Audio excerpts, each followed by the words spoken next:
Before we begin, a quick and important disclaimer. The following content explores the historical, sociological, and legal evolution of divorce in the United States. This video is intended strictly for educational and entertainment purposes and does not constitute legal, psychological, or professional advice. Marriage laws and domestic regulations vary significantly by jurisdiction and are subject to change. Viewers should conduct their own due diligence and consult with a qualified legal professional regarding any specific personal or legal matters. In the year 1643, in the Massachusetts Bay Colony, a woman named Anne Clark did something that was considered a radical defiance of the natural order. She walked into a courtroom and demanded a legal exit from her marriage. At a time when the British Crown viewed marriage as an unbreakable sacrament, the American colonies were already planting the seeds of a revolution that wasn't just about tea taxes or representation. It was about the fundamental right to undo a life's contract. We often think of divorce as a modern epidemic, a byproduct of the 1960s or the Me generation, but the truth is far more complex and far more ancient. For the first 200 years of American history, getting a divorce didn't just require a lawyer. It often required an act of state legislature. You had to convince a room full of politicians that your spouse was so irredeemable that the law itself had to be rewritten for your specific case. Today we look at the word divorce and see a statistic, the famous though often misunderstood 50% mark. But to understand the American identity, you have to understand why we are the most litigious nation on earth when it comes to the ending of love. From the strict Puritan divorce of vinculo matrimonii, to the era of divorce ranches in Nevada, the way we break apart tells us exactly how we were put together. This documentary series is a deep dive masterclass into the linguistic, legal, and social engineering of the American family. By the end of this journey, you will understand how a single word evolved from a rare, shameful brand into a multi-billion-dollar industry that reshaped the American economy, our housing markets, and the very concept of the pursuit of happiness. We are peeling back the curtain on the Great Breakup to see how these historical trends dictate the potential outcomes of our modern relationships. To understand where we are, we have to look at the linguistic DNA of the word itself. Divorce stems from the Latin divortium, which literally means a turning aside or a separation. In the context of early American history, it wasn't just a legal filing. It was a public declaration of a failed social unit. In the 17th century, the family was the basic building block of the state. If a family failed, the state was seen as weakening. This is why the early American approach to divorce was so radically different from the English common law they supposedly left behind. In England until the mid-19th century, a full divorce that allowed for remarriage was almost impossible for anyone who wasn't a member of the House of Lords. The Anglican Church viewed marriage as an indissoluble bond. However, the American pioneers brought with them a more pragmatic, albeit still harsh, Protestant view. In the New England colonies, marriage was seen as a civil contract rather than a religious sacrament. This distinction is the single most important pivot point in the history of the American family. If marriage is a contract, then like any other contract, for land, for labor, or for trade, it can be breached. Consider the case studies of the early Massachusetts courts. They allowed for divorce on grounds of desertion, bigamy, or extreme cruelty. But the step-by-step process for a colonial divorce was a gauntlet of public shaming. First, the petitioner had to file a complaint with the Court of Assistance. This wasn't a private meeting in a wood-paneled office. It was a community affair. Neighbors would be called in to testify about the couple's private lives. Every loud argument heard through thin walls, every instance of neglect, and every unseemly behavior was laid bare for the town to deliberate. This created a social pressure cooker where the legal turning aside was accompanied by a total loss of social standing. As we moved into the Revolutionary era, the rhetoric of liberty began to seep into the domestic sphere.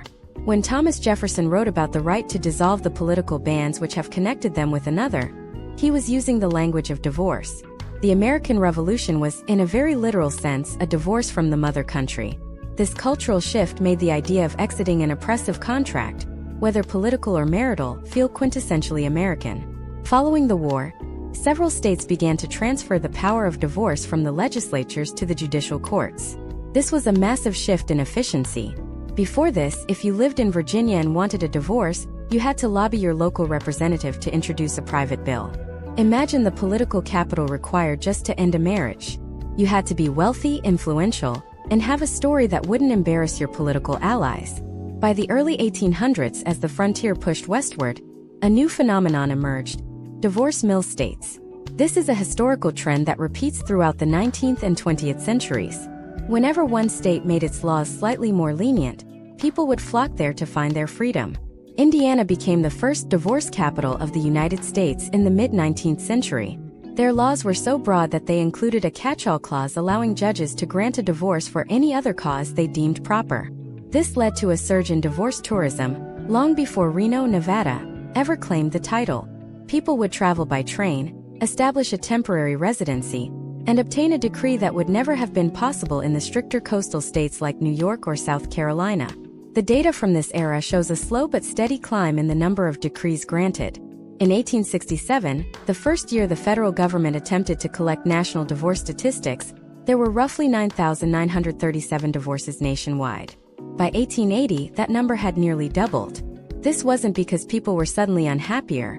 It was because the legal infrastructure was finally catching up to the human reality of domestic discord. The problem this solved for the American public was one of mobility and survival. In a growing nation where men often disappeared into the western frontier, women needed a legal mechanism to reclaim their lives, their property, and their right to remarry so they wouldn't become a burden on the state. However, this rise in accessibility triggered a massive counter-movement. The late Victorian era saw the rise of anti-divorce leagues and religious groups, who feared that the turning aside of spouses would lead to the total collapse of American civilization. They argued that the easy exit from marriage was a threat to the moral fabric of the country. This tension, between the individual's right to pursue happiness and the state's interest in maintaining stable family units, is the central conflict of our story. It is a conflict that hasn't disappeared. It has simply evolved into the modern debates we see today regarding no-fault laws and custody battles. As we progress through this deep dive, we will examine how the word divorce shifted from a legislative act to a judicial decree, and eventually, to an administrative process. We will look at the fault era, where couples had to stage fake scenes of adultery with hired actors and photographers just to satisfy the rigid legal requirements of the time. We will see how the world wars changed the expectations of what a marriage should provide, moving away from a partnership of survival toward a partnership of emotional fulfillment. This documentary is not just a history of endings. It is a history of how Americans have redefined love, law, and liberty over 4 centuries. Every decree signed in a colonial courtroom or a modern family court is a data point in the larger story of the American experiment. We are exploring the most intimate form of revolution. To understand the true weight of the word divorce in the American mid-19th century, we have to look at the legal architecture of fault. Imagine you are a citizen named Thomas in 1850. In the eyes of the law, your marriage is not a private agreement. It is a tripartite contract between you, your spouse, and the state. If you want to dissolve that bond, the state requires a villain. There is no such thing as an amicable split. To get out, one person has to be proven guilty of a specific egregious sin. This era created a legal theater that would define American domestic relations for over 100 years. The list of sins was narrow. Most states recognized only a few grounds: adultery, desertion, or extreme physical cruelty. If you simply fell out of love, or if your spouse was a chronic gambler who drained the bank account but never raised a hand to you, you were stuck.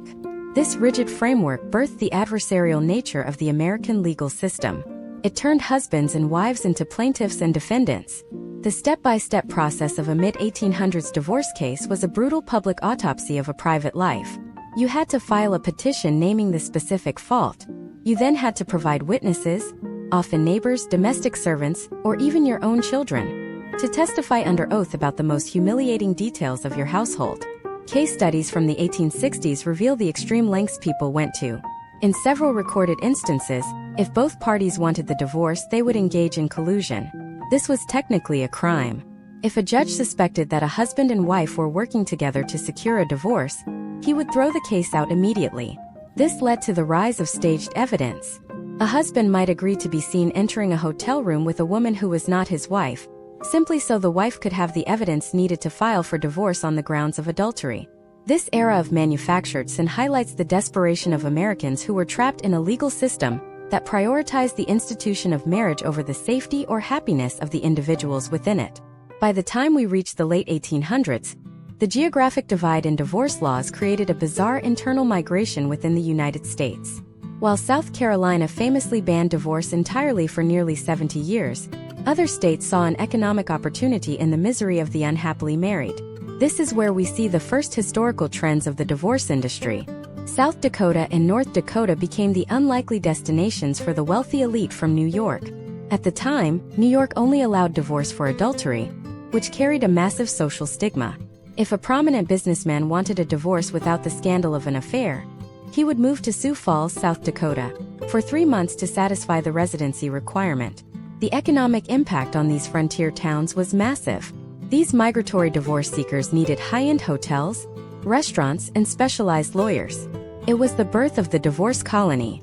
Imagine if today, in 2026, you had to move to a different time zone for 90 days just to sign a piece of paper. This geographic arbitrage allowed the wealthy to bypass strict local laws, while the working class remained tethered to broken homes. This class disparity in the ability to access a divorce is a recurring theme in American history that continues to influence how we view the legal system today. Then came the turn of the century, and with it the Progressive Era. This period introduced a new justification for divorce: the health of the nation. Sociologists began to argue that a home filled with conflict was a breeding ground for juvenile delinquency and social decay. They shifted the focus from the moral sin of the individual to the scientific well-being of the family unit. This led to the expansion of grounds for divorce to include mental cruelty. This was a massive linguistic shift. What defined cruelty? It was no longer just a physical strike. It could be coldness, neglect, or verbal abuse. However, as the grounds expanded, the legal hurdles remained high. This tension created the era of the migratory divorce explosion in Nevada. In 1931, during the depths of the Great Depression, Nevada made a move that changed American culture forever. They lowered their residency requirement for divorce to just 6 weeks. This wasn't a moral decision, it was a desperate economic play to attract tourism. The result was the legendary Reno divorce.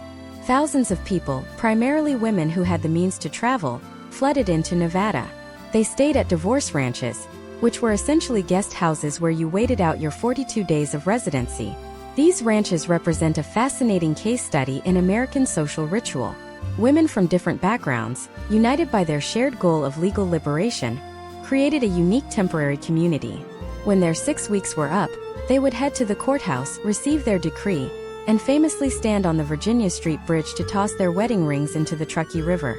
This ritual symbolized a clean break, but it also highlighted the performative nature of American law. You had to pretend to be a resident of Nevada just long enough to use their lenient statutes, then you would head back to your real life in Chicago or Los Angeles. The data from the mid-20th century shows that the divorce rate began to climb significantly following both world wars. In 1946 alone, there was a massive spike in filings as returning veterans and the women who had entered the workforce during the war found that their expectations for marriage had fundamentally changed. The war had acted as a catalyst for female independence. A woman who had managed a household and worked in a factory for 4 years was less likely to tolerate a restrictive or abusive marriage once the conflict ended. But even with the rise in numbers, the shadow of fault still loomed. Until the late 1960s, you still had to prove someone was to blame. This led to a legal crisis of perjury. Judges knew that many of the stories told in their courtrooms were exaggerated or entirely fabricated, just to meet the legal threshold for a decree. The system was forcing honest people to lie under oath to gain their freedom. This era of institutionalized dishonesty set the stage for the single most consequential legal revolution in the history of the American family. As we look at this trajectory, we see a country struggling to balance its religious roots with its individualistic spirit. The word divorce was no longer just a legal term. It was becoming a cultural identity. It was the mark of someone who had survived the theater of the courtroom and emerged on the other side. But the most radical shift was yet to come. A shift that would remove the need for a villain entirely and turn the ending of a marriage into a simple filing of paperwork. Imagine a world where you could end a marriage simply because you no longer wish to be in it. No actors, no hotel room stings, no 6-week ranch stays. In our next part, we dive into the 1969 revolution in California that sent shockwaves through every household in America. We will look at the rise of the no-fault era and the unintended consequences that redirected billions of dollars in the American economy. Why did a future president sign the very law that would change the American family forever? And how did it lead to the rise of the modern custody battle? The theater was ending, but the war over assets and children was just beginning. The year was 1969, and the setting was the office of California Governor Ronald Reagan. It is one of the great ironies of American political history that the man who would later become the standard-bearer for traditional family values signed into law the Family Law Act of 1969. This was the birth of no-fault divorce. Before this moment, the law operated on the principle that a marriage could only end if one person was a victim and the other was a perpetrator. But the new law introduced a phrase that would redefine the American social contract: irreconcilable differences. Imagine you are a woman named Sarah living in Los Angeles in 1970. Under the old system, if your husband was emotionally distant or if you simply realized the two of you were no longer compatible, you had no legal exit unless you lied or he cheated. Now, for the first time in centuries, you could walk into a courtroom and state that the marriage had broken down, and no one had to be the bad guy. The state effectively stepped out of the business of moral judgment. This shift triggered a seismic wave across the United States. Within a decade, nearly every state followed California's lead. The transition to no-fault was not just a legal change. It was a total reconfiguration of power dynamics within the household. Sociologists look back at this as the unilateral divorce era. This meant that one person could decide to end the marriage without the consent or the fault of the other. Historically, if one spouse wanted to stay, they could use the fault system to block the divorce or leverage a better settlement. With no fault, that leverage vanished overnight. Case studies from the early 1970s show a massive spike in filings by women. This suggested that for decades, there had been a pent-up demand for exits that the fault system had suppressed. However, the potential outcomes of this freedom were not universally positive. While it provided an escape from unhappy or stagnant unions, it also created an economic shock to the system. Under the old fault-based rules, the innocent party usually received a larger share of the marital assets as a form of compensation for the other person's sin.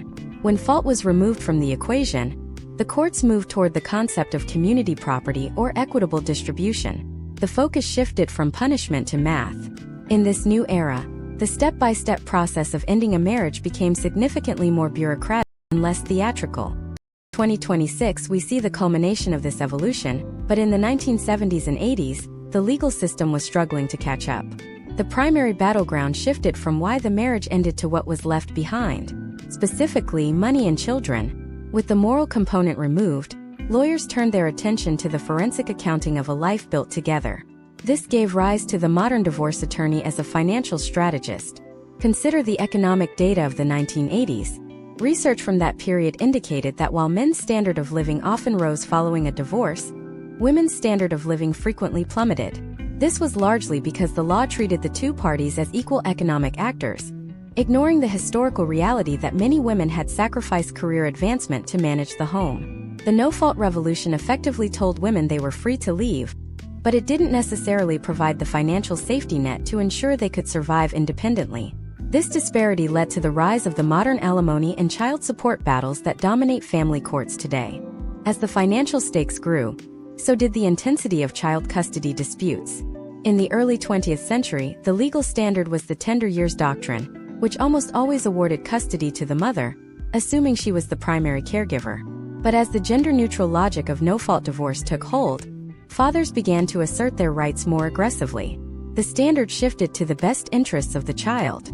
While this sounds noble, it created a massive legal gray area. What exactly is in a child's best interest? Is it stability in one home? Is it equal time with both parents?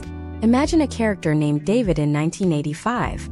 He is one of the first generation of fathers to fight for joint custody in a world that still viewed him primarily as a provider, not a nurturer. The legal battles of this era became marathons of psychological evaluations and home visits. The word divorce began to carry a secondary, darker meaning: the fragmentation of the American childhood. The potential outcomes for children of divorce became a central obsession of American social science. Thousands of studies were launched to determine if the no-fault revolution was creating a generation of traumatized youth, or if children were actually better off in two happy homes, rather than one high-conflict household. By the 1990s, the divorce industry had fully matured into a multi-billion-dollar sector. It wasn't just about lawyers anymore. We saw the rise of professional mediators, child psychologists, and specialized real estate agents who only dealt with the sale of marital homes. The historical trends show that as divorce became more common, it also became more expensive. Even without a villain, the cost of dividing a life, legal fees, filing fees, and the cost of maintaining two households where there used to be one, became a significant drag on middle-class wealth. This period also saw the emergence of the gray divorce phenomenon. We began to see data showing that people over the age of 50 were divorcing at record rates. These were couples who had raised their children and reached the end of their careers, only to realize they didn't want to spend their final decades with a partner they no longer knew. This segment of the population faced unique challenges. Dividing a pension or a 401k at age 60 is a radically different financial proposition than dividing a bank account at age 30. The potential outcomes here often involved a complete restructuring of retirement plans and healthcare strategies. Throughout this decade, the American public's perception of the word divorce underwent a final, radical transformation. It moved from being a scandal to being a tragedy to being a lifestyle transition. We saw the rise of the divorce party and the normalization of the blended family. High-retention entertainment and media began to reflect this, with sitcoms and movies portraying divorced parents as the new normal. But beneath the surface of this cultural acceptance, the legal machinery was becoming even more complex. The introduction of prenuptial agreements into the mainstream consciousness during the late 90s and early 2000s changed the game again. It was an admission that while we might be entering a marriage for love, we were also entering a legal partnership with a high probability of failure. The prenup became the ultimate expression of the American obsession with individual protection over institutional permanence. It was a contract designed to circumvent the very no-fault laws that had been celebrated as a liberation just 30 years prior. As we look toward the early 21st century, the definition of the American family continued to stretch. Same-sex marriage brought with it the era of same-sex divorce, forcing the courts to apply centuries of gender-coded laws to entirely new contexts. Every time the definition of marriage expanded, the definition of divorce had to expand along with it. We are now living in an era where the legal system is attempting to manage the fallout of digital lives. Who gets the social media handles, who keeps the cryptocurrency, and who owns the digital memories stored in the cloud. But there is a hidden layer to this story that most people ignore. It is the rise of the pro-se litigant, people who are so priced out of the legal system that they are forced to represent themselves in their own divorces. This has created a two-tiered system of justice that mirrors the wider economic inequality in the United States. In our next part, we look at the dark side of the divorce industry. The rise of the shadow courts and the people who are left behind by a system that was supposed to set them free. How did a movement for liberation turn into a bureaucratic nightmare that many Americans can no longer afford? The answer lies in the fine print of the 21st century courtroom. To understand the crushing weight of the modern divorce machine, we have to look at the transition from the courtroom to the boardroom. By the turn of the millennium, the American legal system had transformed the end of a marriage into a high-stakes financial audit. Imagine a character named Marcus in 2026. Marcus is a middle management professional who has been married for 15 years. When his marriage begins to dissolve, he discovers that the word divorce is no longer a conversation between two people. It is the activation of a complex algorithmic process designed to liquidate a shared life. The first step in this 21st century gauntlet is the mandatory financial disclosure. This is not just listing bank accounts. In the modern era, this involves every digital footprint of value. It includes the valuation of unvested stock options, the division of frequent flyer miles, the estimated future value of a social media brand, and even the fractional ownership of a family cryptocurrency wallet. For many Americans like Marcus, the legal fees alone begin to devour the very assets they are fighting to protect. This is a critical historical trend. As divorce became socially easier to obtain through no-fault laws, it became economically harder to survive due to the sheer complexity of modern asset structures. Case studies from the last decade show a staggering increase in the use of forensic accountants in divorce proceedings. In the past, you argued over who got the house and the station wagon. Today, you argue over the tax implications of a 401k withdrawal in a volatile market. The step-by-step process of a litigated divorce now involves months of discovery, where every credit card statement and Venmo transaction is scrutinized. If Marcus buys a coffee for a friend, he might have to account for whether that was marital property being spent on a third party. This level of scrutiny has turned the average family law case into a mini corporate merger in reverse. However, while the wealthy can afford the forensic accountants and the high-priced litigators, the vast majority of the United States public is facing a very different reality. This is the rise of the pro-se litigant, individuals who represent themselves because they simply cannot afford the five-figure retainers required by most family law firms. In 2026, research indicates that in some jurisdictions, Up to 80% of family law cases involve at least one self-represented party. This creates a massive bottleneck in the judicial system. Judges, who are used to working with professional attorneys who speak the language of the law, are suddenly faced with people like Maria, a retail worker who is trying to navigate complex custody statutes while working two jobs. Imagine Maria in a crowded courtroom, holding a stack of mismatched papers she printed from a government website. She is facing an opposing attorney who knows every loophole and every procedural hurdle. The potential outcomes for people like Maria are often significantly worse than for those who have professional representation. This has led to the creation of what sociologists call the shadow courts. These are the mediation rooms and the administrative hallways where life-altering decisions about child support and visitation are made without a judge ever speaking to the parties. The bureaucratic nightmare is that the system is now designed for speed and efficiency, often at the expense of individual nuance. This economic pressure has birthed a new historical trend: the unbundling of legal services. Instead of hiring a lawyer for the whole case, Americans are now buying legal advice by the hour or by the task. They pay for a lawyer to write one specific motion, or to give 1 hour of advice before a mediation session. This is the gig economy version of family law. It reflects a society that is desperate for legal protection, but is fundamentally priced out of the traditional justice system. But even as the financial hurdles grow, a new cultural force is reshaping the word divorce yet again: the digital legacy. In 2026, we are seeing the first generation of divorces where the primary battleground isn't physical property, but digital access. Who keeps the password to the family photo vault? Who maintains control over the smart home infrastructure? There have been case studies where one spouse used their control over the smart thermostat and lighting system to harass the other during the separation period, a phenomenon now known as tech-enabled domestic abuse. The legal system is currently scrambling to update domestic violence statutes to include the digital sphere, proving that as technology evolves, the ways we hurt each other during a breakup evolve even faster. Furthermore, we must look at the data regarding child support enforcement. In the 21st century, the state has become the ultimate collection agency. Through the integration of federal and state databases, the government can now garnish wages, seize tax refunds, and suspend driver's licenses for failure to pay child support. While these measures were designed to ensure children are provided for, they have also created a cycle of debt for low-income parents. If a parent loses their job and cannot afford the filing fee to modify their support order, the debt continues to accrue with interest. This turns the word divorce into a lifelong financial shadow for the American working class. As we examine these case studies, we see that the American divorce has become a paradox. It is the most common legal procedure in the country, yet it remains one of the most misunderstood.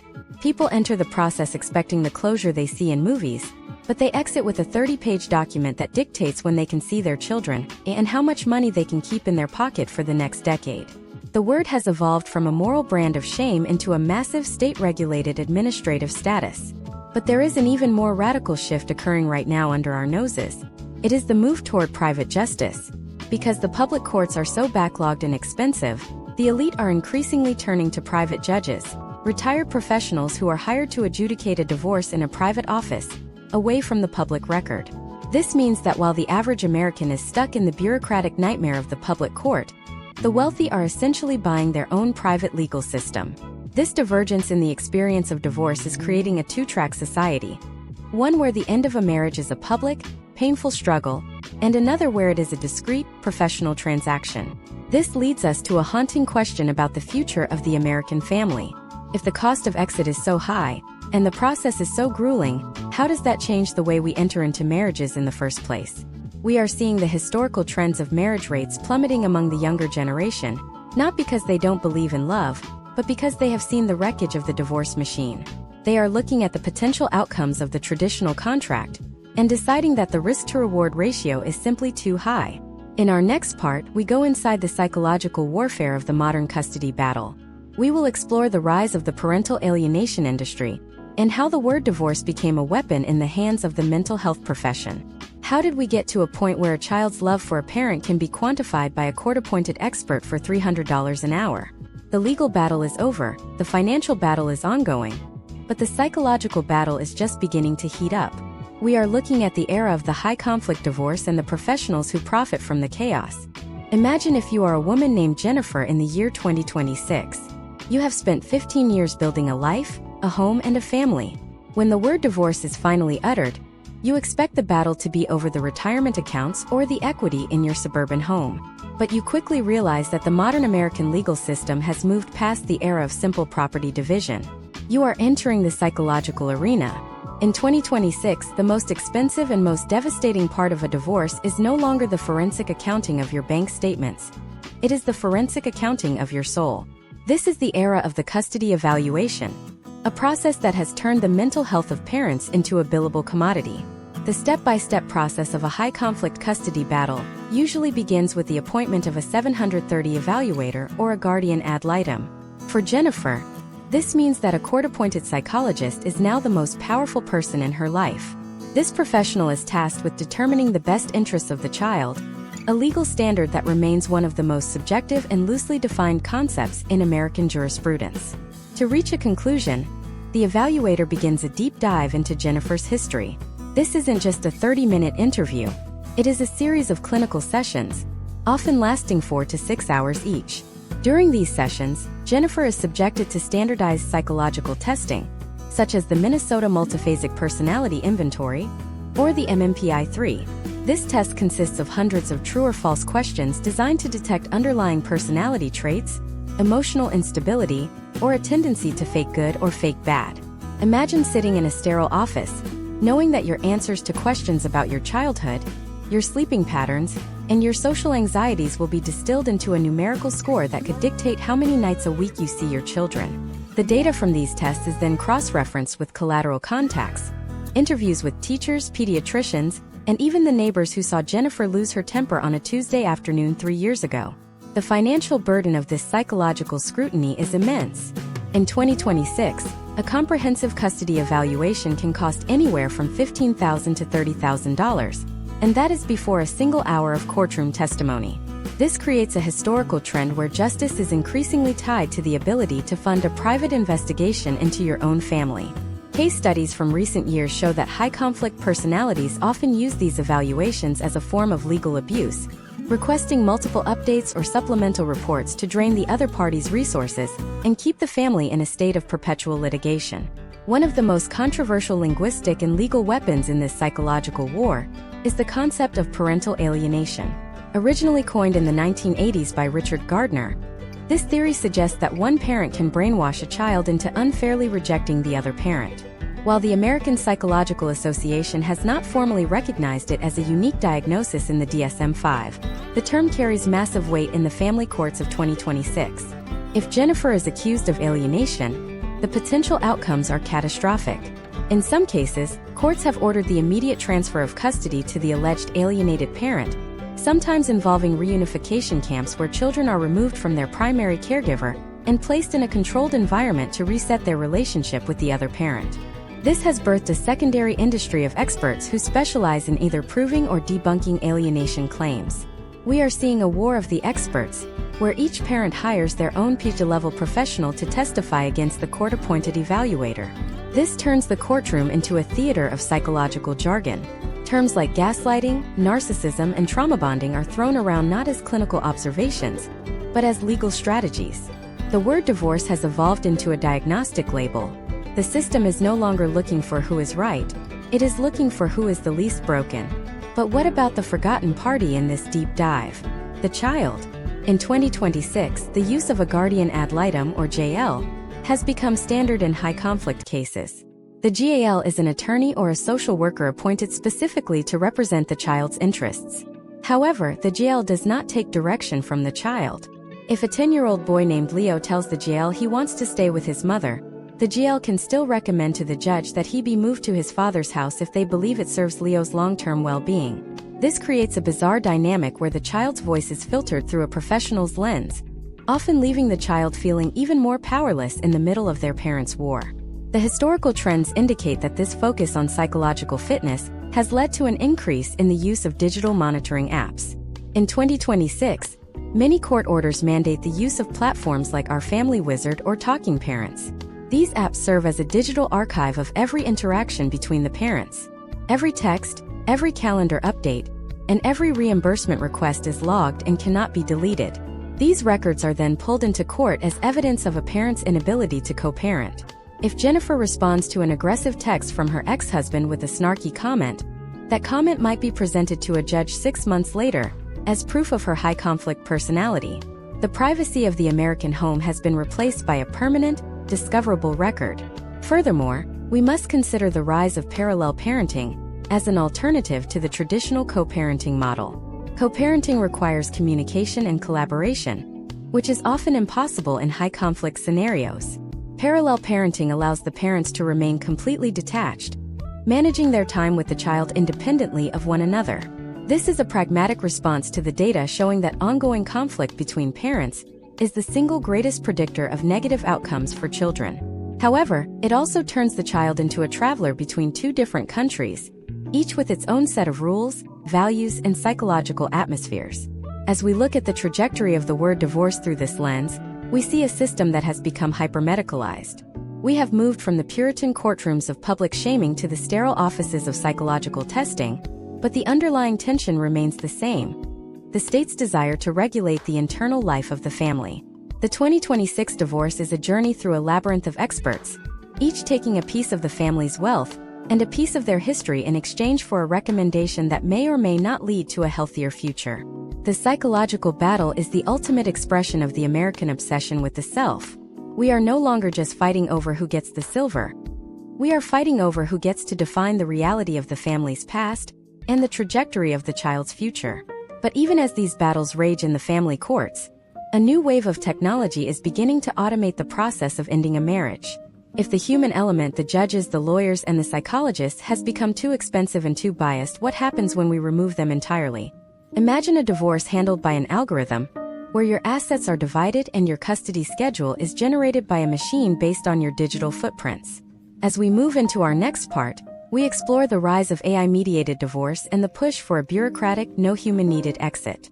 How will the most intimate act of human failure be handled when the lawyers are replaced by code? The era of the digital dissolution is closer than you think, and it is about to change the meaning of the word divorce once again. We are entering the world of the smart contract breakup, where your loyalty is measured in data points, and your freedom is just one click away. Imagine a character named Alex in the year 2026. Alex is sitting in a quiet apartment in Austin, Texas, staring not at a stack of legal summons, but at a sleek interface on his tablet.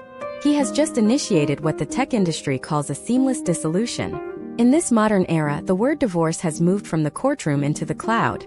Alex is not paying a $500 an hour retainer to a human attorney, who might take 3 days to return a phone call. Instead, he has granted API access to a specialized artificial intelligence platform designed to navigate the Byzantine labyrinth of state family codes. This is the era of the algorithmic exit, a historical trend that is currently decentralizing one of the most stable monopolies in American history, the legal profession. The step-by-step process for Alex begins with the data harvest. In the 1990s, this phase, known as discovery, involved boxes of bank statements and physical receipts. In 2026, the AI simply requests permission to scrape the last 10 years of the couple's digital footprint. It connects to their joint banking accounts via Plaid, pulls property valuations from real-time real estate APIs, scans their Amazon purchase history to categorize lifestyle expenses, and even analyzes their Netflix profiles to determine who primarily used which subscription services. Within minutes, the machine generates a comprehensive balance sheet of the marriage. It identifies what is separate property and what is community property with a level of precision that no human forensic accountant could match in a month of work. This shift is driven by a fundamental economic reality. The American middle class has been priced out of their own justice system. Historical trends show that as the complexity of marital assets increased with the rise of 401ks, stock options, and digital assets, the cost of a traditional litigated divorce skyrocketed. For a couple like Alex and his spouse, Sarah, a traditional trial could easily consume 40% of their total net worth in legal fees. The AI-mediated model offers a potential outcome where the cost is a flat subscription fee, preserving the family's wealth for the next chapter of their lives. But this efficiency comes with a profound psychological and sociological trade-off. Consider the case study of the neutral logic protocol. When the AI encounters a dispute, for instance, who should keep the primary residence, it doesn't listen to emotional pleas about who decorated the nursery or which neighborhood has the better social circle. It runs a multivariable optimization script. It looks at the interest rate on the current mortgage, the projected capital gains tax, the proximity to each parent's place of employment, and the historical stability of the local school district. It then presents a series of options based on mathematical fairness. If Sarah keeps the house, the algorithm calculates exactly how much of Alex's retirement account must be offset to reach a zero-sum balance. There is no room for the tactical posturing that defines human litigation. The machine doesn't care about leverage, it only cares about the equation. However, the potential outcomes of removing the human element are not always benign. This brings us to the black box problem of 2026. In a traditional courtroom, a judge has the power of judicial discretion. A judge can look at a husband and wife and sense a power imbalance. They can see the subtle signs of coercive control or financial abuse that a machine might miss. An algorithm is only as good as the data it is fed. If Alex has been funneling small amounts of cash into a private digital wallet for years, and that wallet is not linked to any traceable account, the AI might miss it entirely. Human lawyers, with their intuition and experience in cross-examination, are often better at spotting the things that aren't on the balance sheet. By moving to an automated system, the United States public risks trading true justice for mere administrative efficiency. Furthermore, the rise of the smart contract divorce is fundamentally changing how we enter into marriage. In 2026, we are seeing the first generation of couples who incorporate if-then logic into their digital marriage certificates. Imagine a scenario where a couple programs their prenuptial agreement directly into a blockchain-based contract. If the couple stops sharing a geolocation for more than 90 consecutive days, or if a filing for separation is detected in the public record, the smart contract automatically triggers a redistribution of shared digital assets. The crypto wallets are split, the access codes for the smart home are reset, and the automated alimony payments begin without a single human being ever signing a paper. This turns the word divorce from a legal event into a self-executing software update. This level of automation has created a new class of professional, the legal technologist. These individuals are part coder, part family law expert. Their job is not to argue in front of a jury, but to audit the algorithms for bias. Historical trends in other areas of AI, such as mortgage lending or criminal sentencing, have shown that machines can inherit the prejudices of their creators. If a divorce algorithm was trained on data from an era where mothers were always seen as the primary caregivers, it might inadvertently penalize fathers who are seeking equal custody, regardless of the modern reality.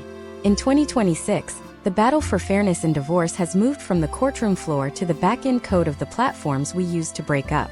The data from the early part of this decade suggests that while these tools have made the process faster, they have also made it feel more sterile. For many Americans, the ritual of the courtroom provided a form of closure, a public acknowledgement that a significant chapter of their life was ending. When you replace the judge with a progress bar on a website, something of the human gravity of the situation is lost. We are seeing a rise in what psychologists call post-divorce cognitive dissonance, where individuals feel that their marriage wasn't given the weight it deserved, because the exit was too easy, too automated, and too frictionless. As we look deeper into this documentary, we must ask, if the state is no longer the moral arbiter of the family, and the lawyers are no longer the strategic architects of the split, what is left of the word divorce? It is becoming a data-driven transition, a reconfiguration of a personal network. But there is one area where the machine still fails, and where the human conflict remains as raw as it was in the 17th century: the emotional legacy. An AI can divide a 401k, but it cannot divide the grief of a failed dream. It can schedule a visitation calendar, but it cannot tell a child why their parents are no longer in the same room. The automated era of 2026 has solved the problem of cost and efficiency, but it has opened a new void in the American soul. As we move into the next part of this masterclass, we will look at the global impact of the American divorce model. How did the United States export its culture of the Great Breakup to the rest of the world? We will explore the rise of international divorce tourism, the legal battles over cross-border custody in a digital world, and how the word divorce became a global brand for individual liberation. Why are people from across the globe looking at the American system as both a warning and a blueprint? The borders are blurring, but the stakes are higher than ever as we enter the era of the global dissolution. To understand how the word divorce became a primary American export, we must look at the way the United States legal system fundamentally reshaped international expectations of domestic finality. Imagine a character named Liam in the year 2026. Liam is a dual citizen of Ireland and the United States, working remotely for a Silicon Valley firm while living in Dubai. When his marriage begins to unravel, he is not just dealing with a local religious or civil authority. He is caught in what legal scholars call the global race to the courthouse. This is a high-stakes competition where the first person to file a petition in a specific jurisdiction can effectively lock in the financial and custodial laws of that country. In 2026, for the global elite, the American version of divorce is often the preferred venue because of its aggressive discovery rules and its unique approach to equitable distribution. The step-by-step process of an international divorce in 2026 is a masterclass in jurisdictional warfare. For Liam, the first move is not a conversation with his spouse, but a consultation with a multi-jurisdictional legal team. These lawyers analyze historical trends in various courts to determine where he will achieve the most favorable potential outcomes. If he files in London, often called the divorce capital of the world, he might face a system that leans heavily toward the financially weaker spouse. If he files in New York, he enters a system of equitable distribution where the court attempts to divide marital property fairly, though not always equally, based on a laundry list of factors including the duration of the marriage and the health of the parties. This is the American brand of divorce, a transparent, data-heavy, and adversarial process that values the forensic unearthing of every asset. The historical trends leading to this globalized state of dissolution began in the late 20th century, with the 1980 Hague Convention on the Civil Aspects of International Child Abduction. This treaty was intended to protect children from being moved across borders during a custody dispute. However, in the decades that followed, the United States became one of the most litigious interpreters of this convention. American courts began to develop a specific definition of habitual residence that prioritized the stability of the child over the nationality of the parents. By 2026, this has evolved into a system where a child's digital footprint, where they attend virtual school, where their healthcare records are stored, and where their primary social network is located, determines which country has the right to decide their future. Consider the case study of a cross-border marriage dissolution between an American citizen and a foreign national. In 2026, the United States Department of State's Office of Children's Issues handles thousands of cases annually where the word divorce is not just an ending, but the start of a diplomatic crisis. When one parent takes a child to a non-treaty country, the American parent often utilizes the full weight of the U.S. legal and economic system to exert pressure. This includes the use of federal warrants and the freezing of international bank accounts. The word divorce has thus morphed from a local decree into a tool of international law enforcement, where the American concept of parental rights is projected onto a global stage. Furthermore, we must examine the cultural export of the American divorce lifestyle. Through Hollywood and global streaming platforms, the United States has broadcast a specific narrative of the successful breakup. This is the story of the pivot, the idea that a divorce is not a failure of the past, but an investment in the future self. We see this in the data regarding the rise of divorce rates in countries with historically low numbers, such as India or Japan. While local traditions and religious structures remain in place, the Americanized linguistic shift toward individual happiness and self-actualization is eroding the traditional stigma of the word.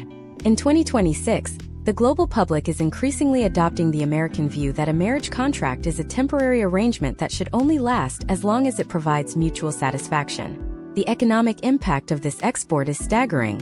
In 2026, the international divorce industry is a multi-billion-dollar sector. It involves global insurance products specifically designed to cover the costs of a cross-border legal battle and the rise of international asset protection trusts.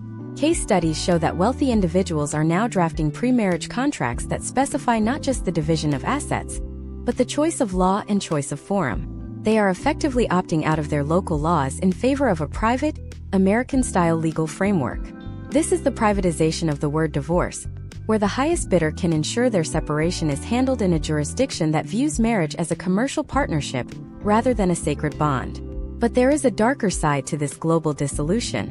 For the non-elite, like a character named Elena, an immigrant living in the United States in 2026, the word divorce can be a threat to her legal status. Under the Violence Against Women Act, VAWA, and various U-Visa and T-Visa programs, the American legal system has created pathways for survivors of domestic abuse to seek a divorce without losing their residency. However, navigating this step-by-step process requires a level of legal literacy and financial support that many do not possess. The potential outcomes for Elena are binary. stay in an abusive union to maintain a green card, or risk deportation to seek the freedom that the American word divorce promises. This highlights the intersectional reality of the American divorce. It is a tool of liberation for those with resources, but a labyrinth of risk for those without. In 2026, the United States also leads the way in the digital enforcement of international child support. Through the Federal Parent Locator Service (FPLS), the U.S. government coordinates with over 100 foreign nations to track the income and assets of parents who flee their financial obligations. This is the technological culmination of the American administrative state. It means that the word divorce carries a financial tail that spans the globe. You can change your country, your name, and your career, but in the era of integrated global banking and biometric identification, the American decree follows you. The historical trends show a steady increase in the percentage of international support successfully collected, proving that while the marriage may end, the state's role as the enforcer of the family's economic obligations is permanent. As we look at this trajectory, we see that the American divorce has become the gold standard, or perhaps the cautionary tale, for the rest of the world. It is a system that prioritizes the individual over the institution, the contract over the sacrament, and the data over the mystery. Every international filing is a testament to the power of the American legal imagination to redefine the most basic of human relationships. We have turned the end of a family into a global administrative event, managed by algorithms and enforced by treaties. But what happens when the legal battle is finally won? When the decree is signed, the assets are divided, and the children are scheduled. We enter the world of the aftermath. In our next part, we will explore the rise of the divorce industrial complex, the businesses that thrive on the reconstruction of the life after the split. We will look at the booming market for post-divorce coaching, the real estate niches for the newly single, and the psychological industry of the conscious uncoupling. How did the American economy learn to profit not just from the breaking of the home, but from the building of the two homes that follow? We are peeling back the curtain on the business of moving on, where every ending is a new market opportunity. The ink on the final decree is barely dry when the secondary gears of the American economy begin to turn. In the year 2026, the word divorce is no longer the end of a consumer unit. It is the beginning of two. Imagine a character named Chloe. She is 42, living in a high-cost suburb of Northern Virginia, and she has just transitioned from a married homeowner to a single head of household. For the American economy, Chloe is now a far more valuable asset than she ever was as a wife. This is because the divorce industrial complex has mastered the art of the fresh start. Historical trends show that the period immediately following a legal separation is one of the most high-spending windows in a person's life. The first and most significant pillar of this post-divorce economy is the specialized real estate market. In 2026, we see the rise of the Certified Divorce Real Estate Expert, or CDRE. These are not your average real estate agents. They are trained in the high-conflict psychology and legal intricacies of court-ordered sales. When Chloe and her ex-husband are forced to sell the family home, they are not just looking for a buyer.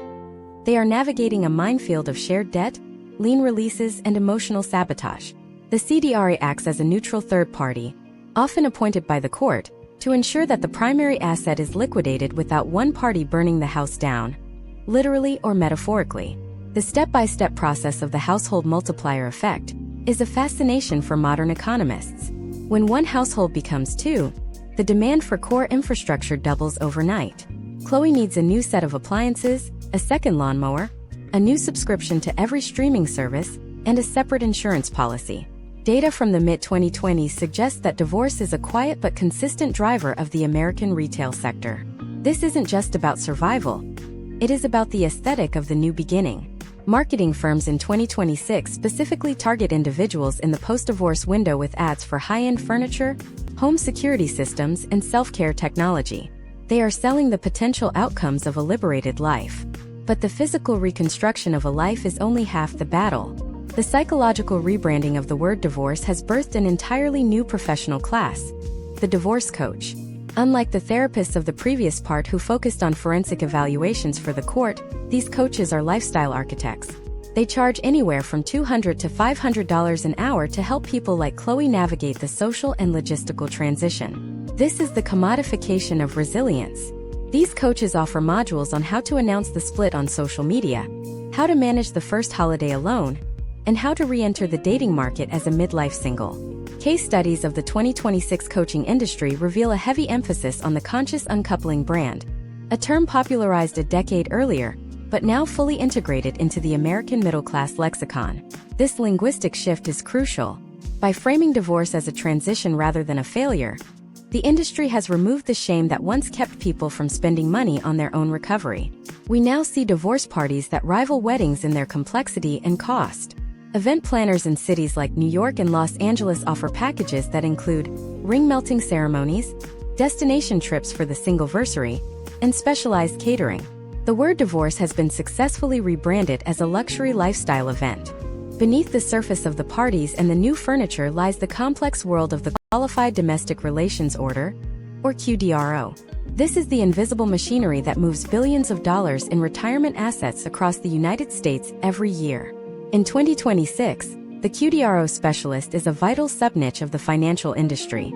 The step-by-step process of splitting a 401k or a pension is so fraught with tax traps and ERISA regulations that it requires its own set of experts. For Chloe, the QDRO is the difference between a secure retirement and a total loss of decades of marital savings. Historical trends indicate that as the baby boomer and Gen X populations age, the volume of these retirement splits has reached an all-time high, creating a steady stream of work for specialized actuaries and tax attorneys. Furthermore, the post-divorce economy has moved into the realm of credit rehabilitation. When a couple splits, their joint credit history often becomes a liability.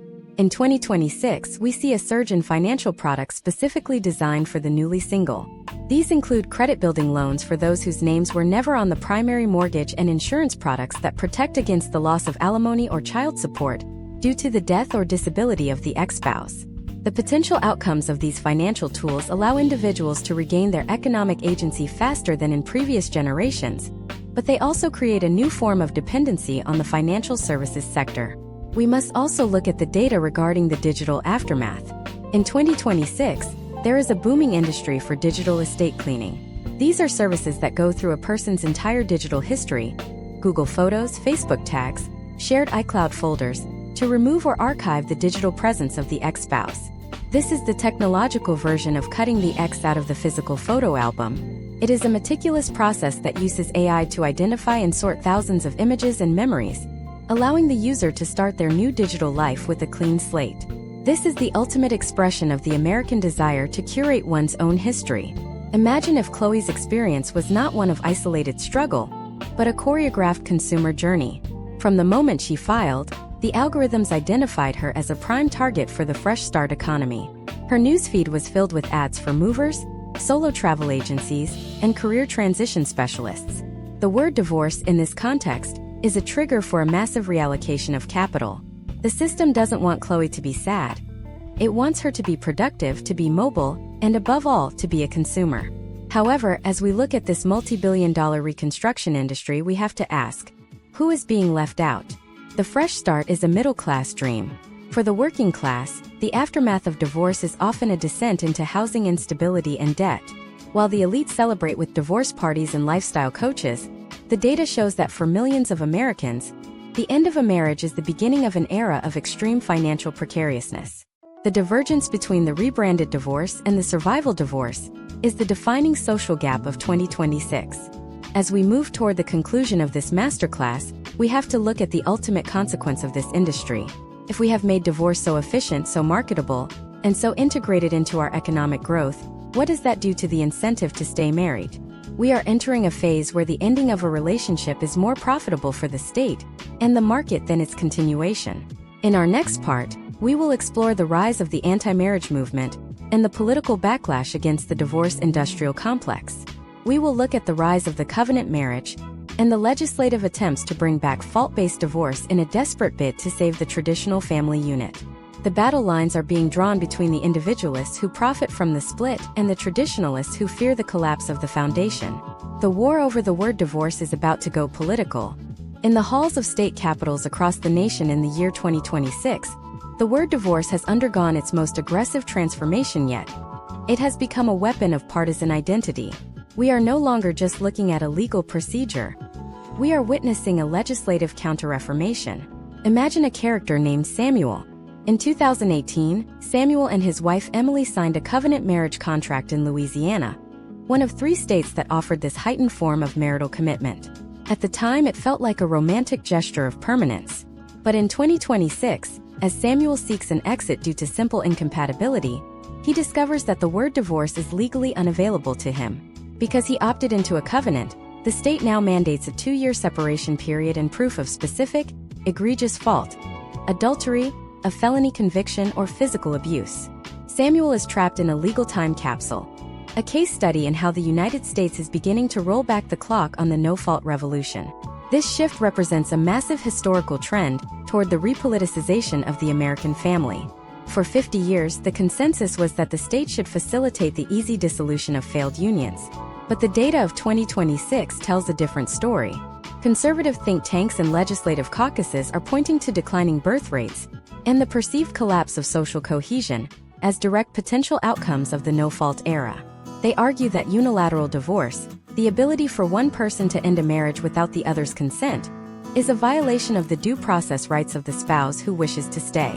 This has led to the introduction of the Family Stability Acts in over a dozen states, bills designed to lengthen cooling-off periods from 60 days to a full calendar year and reintroduce fault-based incentives for the division of property. The step-by-step process of these new legislative hurdles is designed to act as a friction point. In some 2026 jurisdictions, before a couple can even file for a contested divorce, they must undergo state-mandated reconciliation counseling. This is not the private voluntary therapy of the past. This is a bureaucratic requirement where a state-licensed mediator must certify that the marriage is truly irretrievable. For a couple like Samuel and Emily, this adds thousands of dollars in costs and months of emotional limbo. The goal of the state is no longer efficiency, it is exhaustion. The theory is that if the exit is sufficiently difficult and expensive, more couples will choose to stay together, regardless of the quality of the union. But as the traditionalist movement gains steam, it has triggered an equally radical counterculture: the anti-marriage movement. In 2026, we are seeing the rise of the never-married demographic among Gen Z and younger millennials. Case studies of this group show a profound cynicism toward the very concept of the marital contract.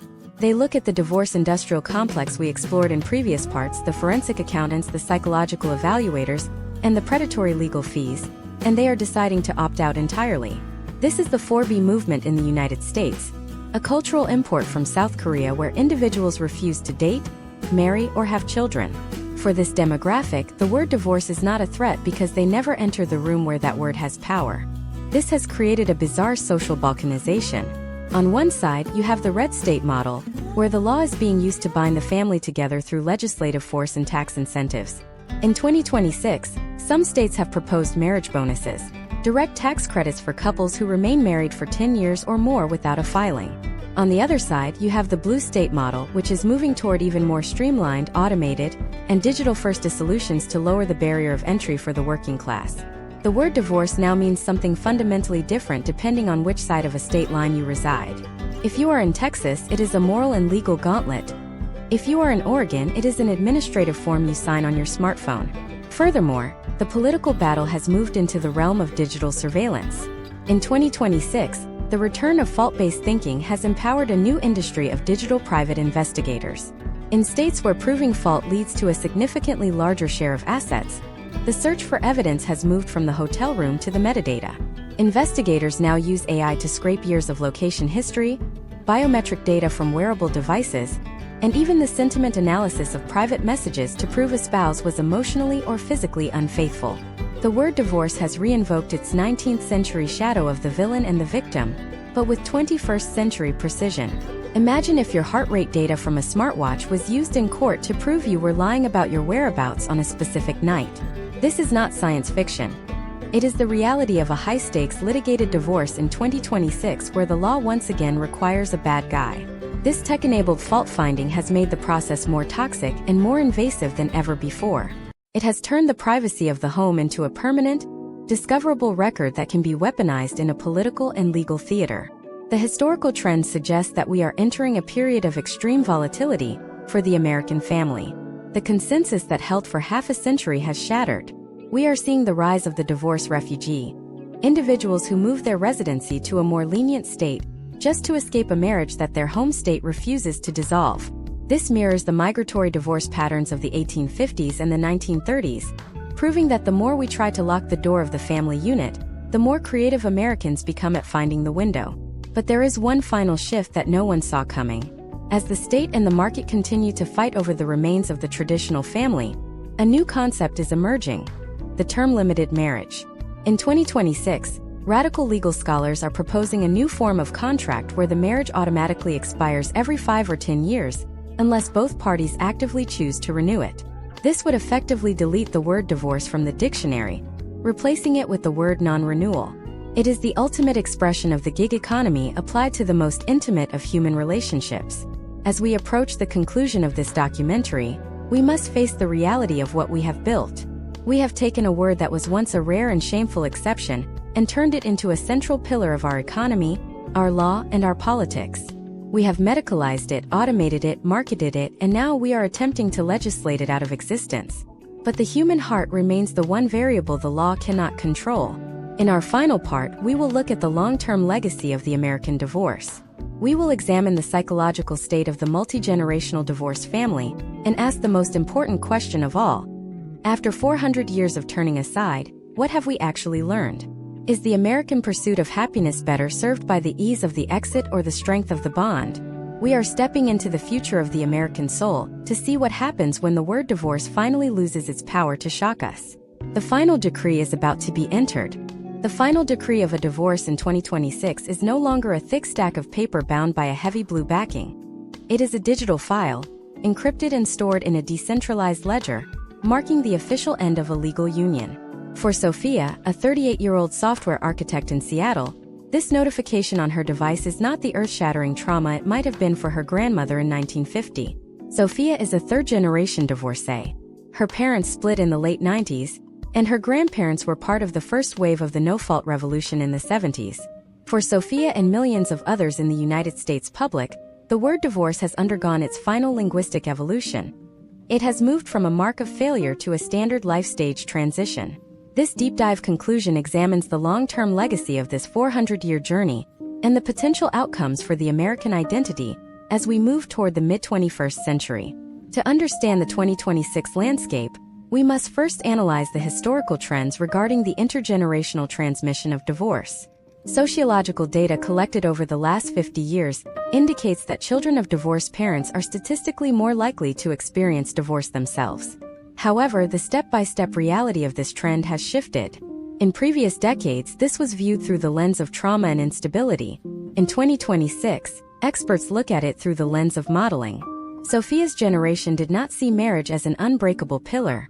They saw it as a flexible contract. This shift in perception has led to what researchers call the normalization of the exit. When a marriage no longer serves its primary purpose, the emotional and personal growth of the individuals, the modern American is conditioned to utilize the legal machinery we have spent centuries refining. One of the most profound legacies of this evolution is the gray divorce, often called the silver tsunami. Case studies from 2026 show that the fastest-growing demographic for divorce is not the young, impulsive couple, but those over the age of 65. Imagine a couple named Arthur and Margaret. They have been married for 42 years. They raised their children, paid off their mortgage, and reached the peak of their careers. In any other era of American history, they would have remained together out of habit or social pressure. But in the current year, they are part of a massive historical trend of seniors choosing to spend their final decades independently. The data shows that the divorce rate for this age group has tripled since the 1990s. The economic potential outcomes for a couple like Arthur and Margaret are complex and high stakes. Dividing a lifetime of assets, Social Security benefits, multiple retirement accounts, and home equity requires a level of financial precision that defines the 2026 legal industry. For Margaret, the divorce is an act of financial liberation, as she finally gains direct control over her portion of the marital wealth. For Arthur, it represents a radical shift in his domestic reality. This trend is reshaping the American retirement industry, with financial planners now offering specialized services for late-life singlehood. The word divorce has become an essential part of the American retirement plan, a final act of the pursuit of happiness that rejects the idea that it is ever too late to start over. As we look at the legacy of the word, we must also address the rise of the solo revolution. The proliferation of divorce has contributed to a society where more Americans live alone than at any other point in history. By 2026, the single-person household has become the dominant consumer unit in many American cities. This has fundamentally altered the housing market, with developers shifting away from large single-family homes toward flexible, modular living spaces designed for one person and perhaps a part-time child or a pet. The historical trends show that the American economy has adapted to the fractured family by creating products and services that cater to the independent individual. This is the ultimate victory of the American individualist spirit over the communal tradition of the family. But what about the children? The 2026 data on the potential outcomes for the children of divorce is more nuanced than the alarmist headlines of the past. Long-term case studies following the children of the early 2000s into adulthood suggest that the negative impacts of divorce are often outweighed by the negative impacts of growing up in a high-conflict home. The American family has become decentralized. We see the rise of the multinodal family, where a child may have 4 or 5 parental figures across 2 or 3 households. This has led to the creation of new legal and social frameworks, such as the 50-50 default custody laws now present in the majority of states. The word divorce did not destroy the family. It merely forced it to become more complex, more resilient, and more reliant on legal documentation. The linguistic legacy is equally powerful. In 2026, the word divorce is losing its punch. It is being replaced by more clinical or neutral terms: dissolution, unlinking, or transition. We are seeing a historical trend where the legal process is becoming so administrative and so digitized that the emotional weight is being stripped away. This is the culmination of the no-fault movement. If no one is to blame, and the assets are divided by an algorithm, the word divorce becomes just another administrative status, similar to a change of address or a new job title. For many, this is a liberation from the shame of the past. For others, it is a chilling sign of the commodification of our most sacred bonds. As we conclude this documentary series, we must acknowledge the central paradox of the American divorce. The United States has the highest rate of divorce in the industrialized world, but it also has one of the highest rates of remarriage. We are a nation that believes in the institution of marriage so fervently that we are willing to try it again and again. The word divorce is not an anti-marriage term. It is the safety valve that allows the American marriage market to remain dynamic. It is the legal mechanism that ensures that the pursuit of happiness remains a continuous process, not a one-time choice made in one's 20s. Every decree signed in 2026 is a testament to the fact that in America, the individual's right to exit is as important as their right to enter. We have spent 4 centuries building a system that allows for the turning aside, the divorcium. We have gone from colonial shame to legislative bills, from Reno ranches to AI-mediated apps. We have turned a private tragedy into a public industry. The history of the word divorce is, in many ways, the history of the American dream, the belief that we can always reinvent ourselves, that our past does not have to dictate our future, and that freedom, even a painful freedom, is the highest virtue. But as the solo revolution grows and the marriage rates continue to climb and fall in unpredictable patterns, a new question emerges for the next century. If we have made it this easy to leave, what will it take to make us stay?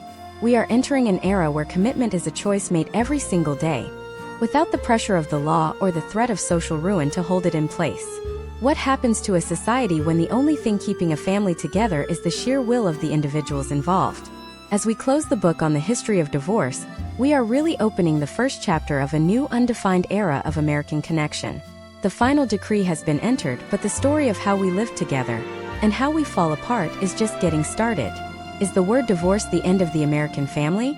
Or is it the only thing that can save it by making it voluntary? The answer lies in the lives of the next generation, who will define the pursuit of happiness in ways we can only begin to imagine.